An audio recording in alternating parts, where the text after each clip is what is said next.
Hi there, my name is Monica Miller. I'm the Associate Planner for the City of South St. Paul. Hello, I'm Nick Williams, City Engineer for the City of South St. Paul. And we're here to provide you with an update about the current status of South St. Paul's trees, as well as the ordinance that we passed earlier this year. In May of this year, the City Council adopted an updated tree ordinance. This ordinance governs trees that are located on public property, which is where the trees in the city's boulevards are, which is the green space between the street curb and the sidewalk, or between a street curb and your front property line, and our parks.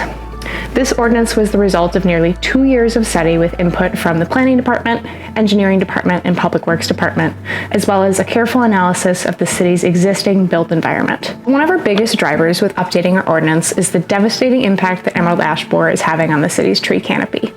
Emerald ash borer, or EAB, is a small invasive insect that kills ash trees. Ash trees typically die within 2 to 5 years after initially being infested by EAB. The city is currently losing about a third of its boulevard trees and trees in its public parks due to emerald ash borer. The city's trees are heavily infected, so treatment is no longer viable. Unfortunately, all of these trees will need to be removed.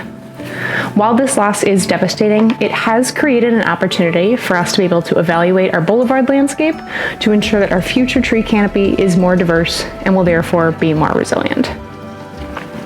Our previous tree ordinance was put in place in 1969 as part of the efforts at the time for the city to address Dutch elm disease. Many of the policies that we enacted in 1969 are outdated today and do not align with modern forestry practices. For example, our old tree ordinance required the city to only plant ash trees or maple trees in city parks and boulevards.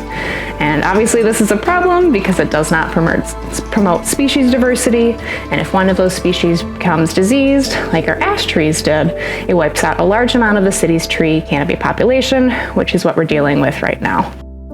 In boulevards that have less than 8 feet of width, there's typically not enough soil volume to support a healthy and mature tree. Tree roots will continue to grow beyond the small space that they're put in and push into the adjacent sidewalks, curbs, sewers, or water lines. So shade trees grow best in boulevards that are at least 8 feet in width and where there is adequate soil volume. Approximately 90 to 95% of a tree's roots exist within the top 3 feet of soil, and more than half of it are in the top 1 foot of soil.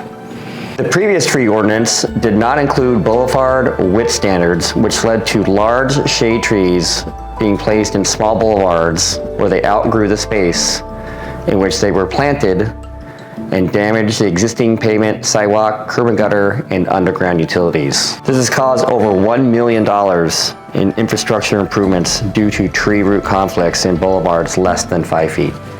So our newly adopted tree ordinance clarifies that trees are allowed in boulevards if the boulevard width is at least 5 feet.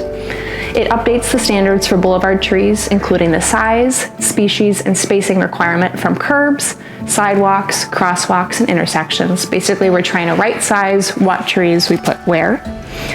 We also created a residential boulevard tree work permit so that residents in South St. Paul can get to plant, prune, or otherwise maintain trees in the boulevard with permission from the city.